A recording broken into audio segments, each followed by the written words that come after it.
I am a huge synth nerd, and I love taking hours and days and sometimes weeks and even months if I learn something new to craft my sounds exactly how I like them. But I've been making electronic music for over a decade, and I even have a university degree in electroacoustics. But I don't think that everyone should have to have the same level of experience that I do in order to make amazing sounding stuff. Because at the end of the day, good music is about good musical ideas, not about technical mastery. These new synthesizers, called the Usynth, are all about reducing the time from your musical ideas to their realization.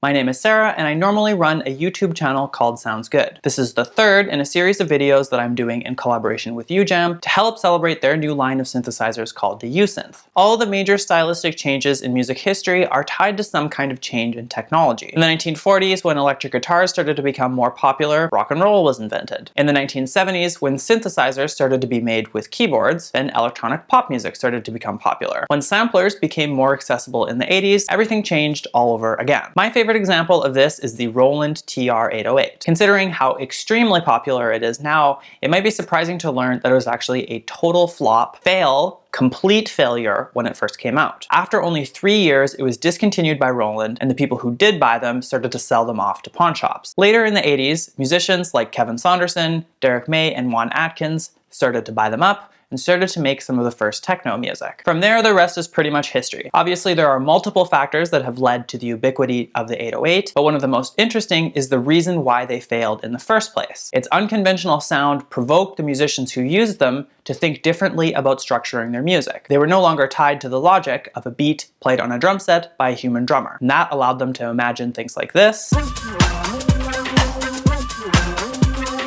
and like this. Where am I going with all of this? Well, there is a reimagining of music technology happening right now that has the potential for something totally new to happen all over again. A huge part of the story of electronic music has been about accessibility. The 808 wouldn't have become what it did if it hadn't shown up in pawn shops for super cheap. It gave people access to electronic music technology who might not have had it otherwise. And this technological change is also about reducing the barrier to access. The fundamental change between traditional synthesizers and the Usynth is that the Usynth has sound parameters that are actually recognizable. If you want to learn how traditional synthesizers work, check out our latest video on that, but the basic idea is that there are a bunch of sound generating and processing components like filters, oscillators, and amplifiers that you manipulate to create the sound. So in order to program a traditional synthesizer, you have to understand how those sound generating and processing components work in order to mold the sound in a meaningful way. With the Usynth, you control parameters that are familiar to everyone, regardless of your level of training. The interface of the Usynth is divided into 3 main sections. There's the sequencer, where you control what notes are being played. There's the synth, where you can control the sound,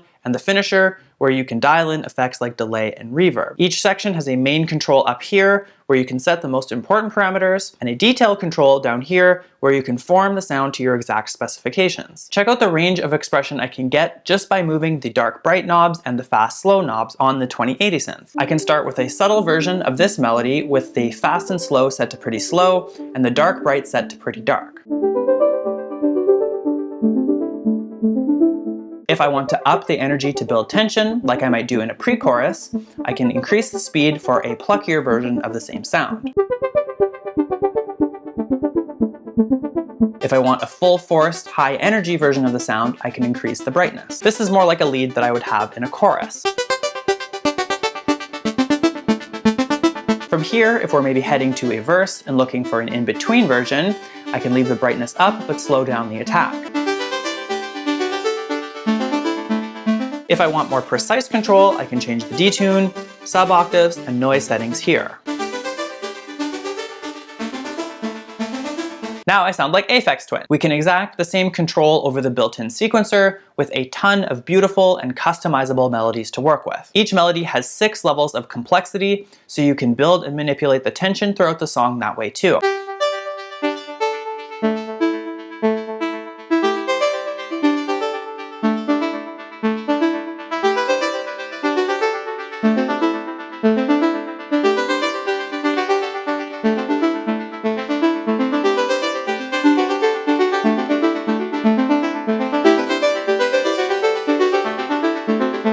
You can dial in the sequencer rate so you can have low key vibes, medium key vibes, and high key vibes.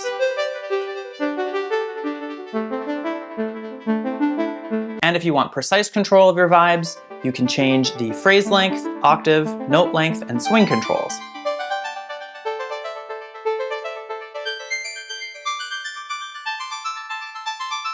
Finally, we can choose from a huge range of effects to get that finishing touch on our sound. These range from simple classic effects like compression and distortion,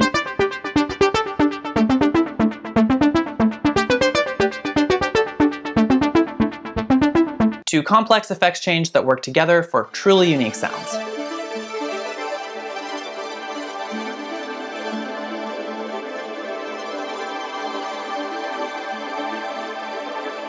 So not only are the controls super easy and intuitive to use, they also have clear and direct musical applications. It's super common in all kinds of music to take a melodic idea and move it across different synth programs, or make subtle variations of the same melody for different sections of the song. This allows producers to build, maintain, and satisfy tension across the piece while keeping it feeling familiar and coherent. So whether you're on a tight deadline and just need to get something that sounds amazing right away, or you want to express yourself without needing years of musical training, the Usynth allows you to do the same thing that pro producers do in minutes rather than hours, or days, or weeks, or months, or years.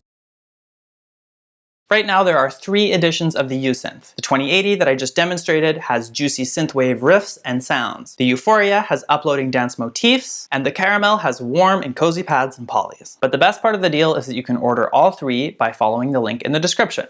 So check it out.